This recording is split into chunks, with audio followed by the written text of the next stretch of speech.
ராவணா பார்வையாளர்கள் அனைவருக்கும் வணக்கம். தொடர்ந்து உங்களுடைய பேராதரவு ராவணாவுக்கு ஒரு நல்ல முன்னேற்றத்தை கொடுத்துக்கிட்டு இருக்கு. தொடர்ந்து உங்களுடைய ஆதரவை நான் வேண்ட அந்த நேரத்தில் இன்னைக்கு நடந்த முக்கியமான விடயம் வெள்ளிக்கிழமை 10ஆம் தேதி ஏப்ரல் நடிகர் விஜய் காரைக்குடியினுடைய தேர்தல் பிரச்சாரம் எல்லாராலும் கவனிக்கப்பட்டது. காரணம் என்னென்னா, மிக முக்கியமான ஒரு நபராக பார்க்கக்கூடிய சீமான் அவர்கள் காரைக்குடி தொகுதியில் வந்து போட்டியிடுறாரு.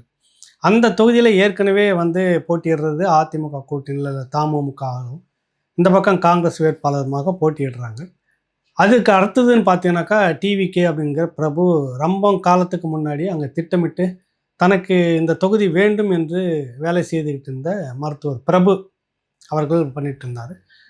அதை தாண்டி வந்து பேசப்பட்டது அப்படின்னாக்கா சீமான். அதனால் சீமான் தொகுதிக்கு வந்து விஜய் பிரச்சாரத்துக்கு போகிறாருன்றப்ப கவனம், ஊடகத்தினுடைய கவனம் கொஞ்சம் மிகுதியாகவே இருந்தது.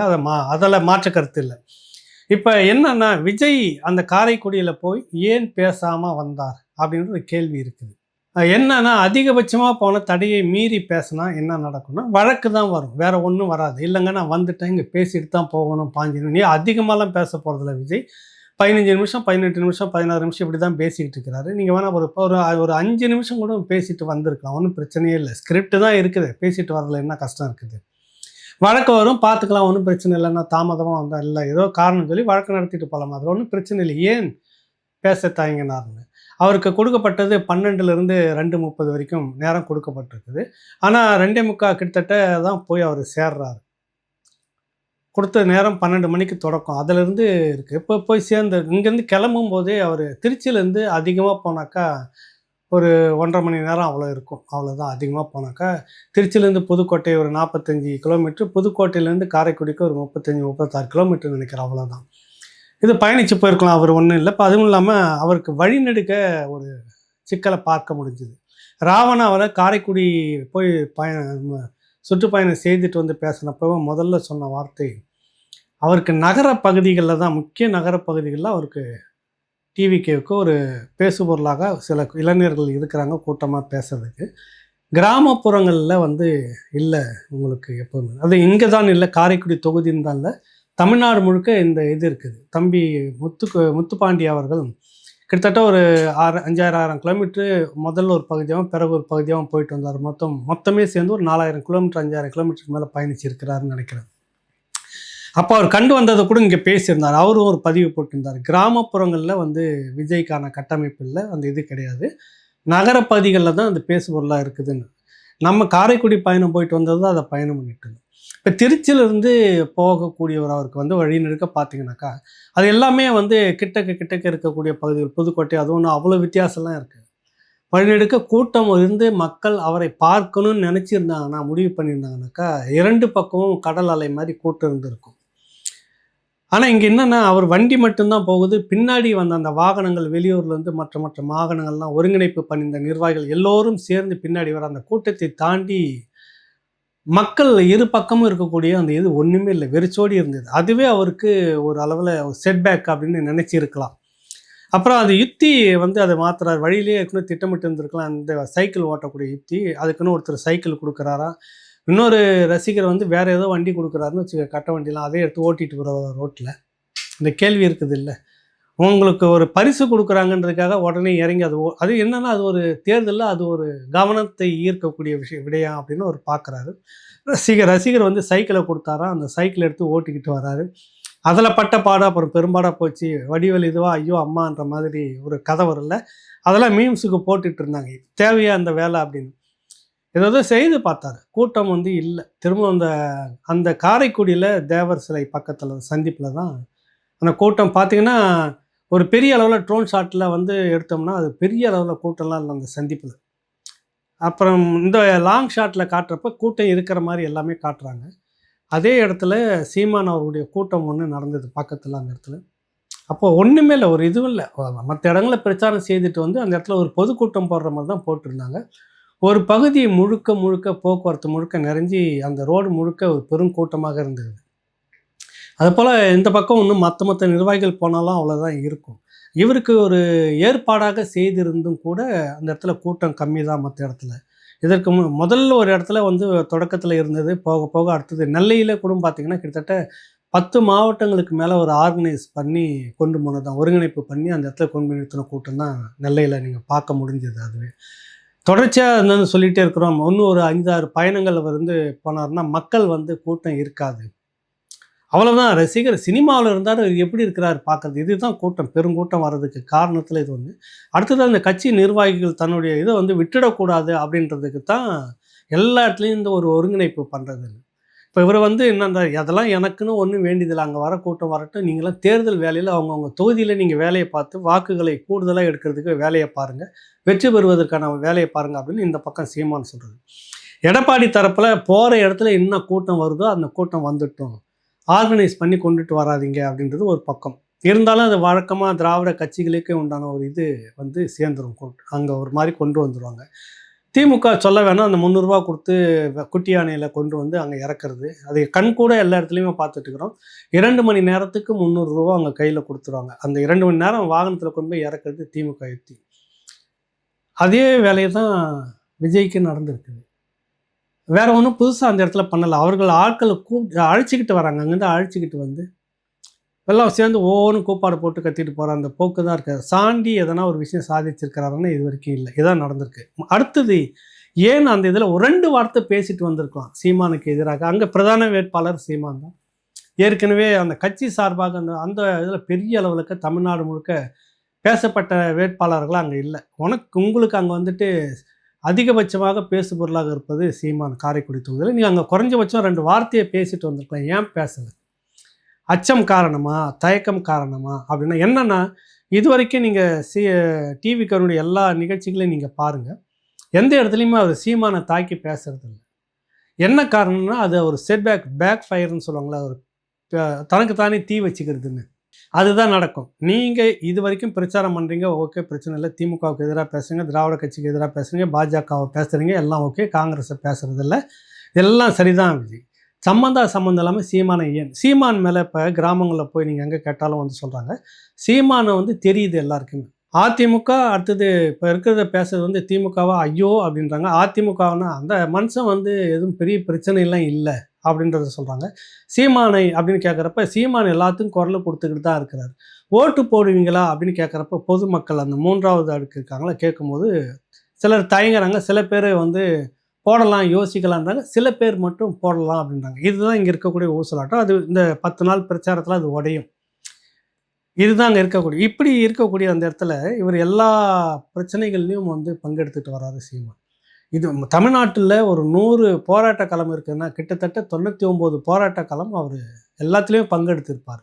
அரசு ஊழியர்களாகட்டும், ஆசிரியர்களாகட்டும், தூய்மை பணியாளர்களாகட்டும், மருத்துவர்களாகட்டும், செவிலியர்களாகட்டும், போக்குவரத்து தொழிலாளராகட்டும், இன்னும் மற்ற இருக்கக்கூடிய அந்த தனியார் நிறுவனங்கள் தொழிலாளர்களாகட்டும், எந்த பிரச்சனை என்றாலும் சீமான் களத்தில் இருந்திருக்கிறாரு.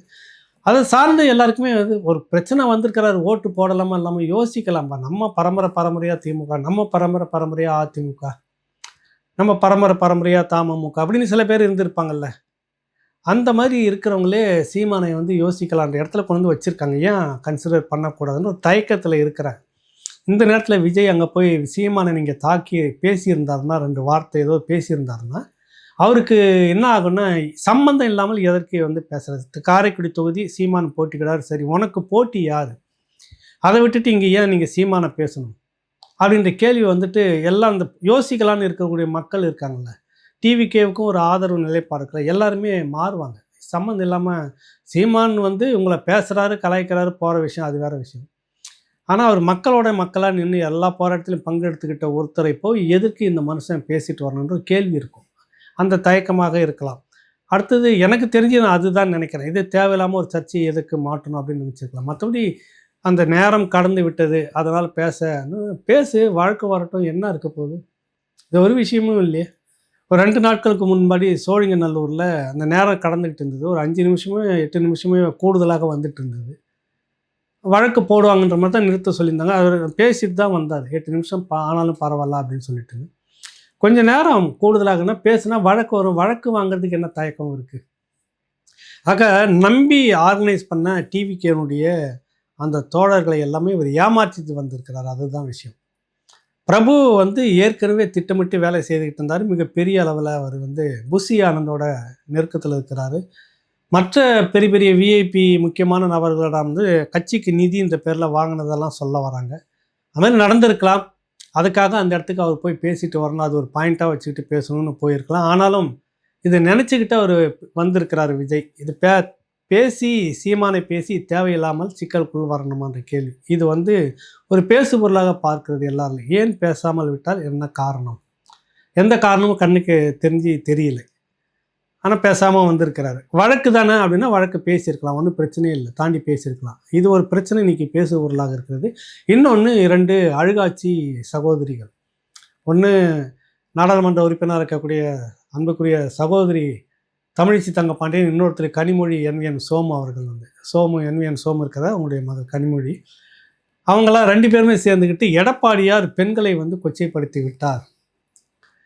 என்னடான்னு பார்த்தாக்கா, ஐயோ அப்படியே ஆறாக போகுது அவங்க அழுத கண்ணீர். கொச்சப்படுத்திட்டாருன்னு என்ன கொச்சப்படுத்தினார்னு. நீங்கள் உங்கள் தரப்பில் வாயை மூடிக்கிட்டு செவனே இருந்தால் அந்த மனுஷன் நடுராத்தில் நடிகைகள் காலை பார்த்துக்கிட்டு இருந்தவர் என் காலை நான் அந்த அம்மா காலில் வந்ததை பற்றி பேசலாமான்னு கேட்க போய் அது தமிழ்நாடு முழுக்க ஃபயர் ஆகி போச்சு. புரியுதில்ல உங்களுக்கு? அப்புறம் ஒரு நடிகை காலுக்காக வேண்டி ரேஸ் கார்லாம் நடத்தின கதையெல்லாம் சொன்னார். நீங்கள் பேசாமல் இருந்தால் இதில் சரி, இதில் என்ன அவர் வந்து கொச்சப்படுத்தினார் எனக்கு ஒன்றும் புரியல.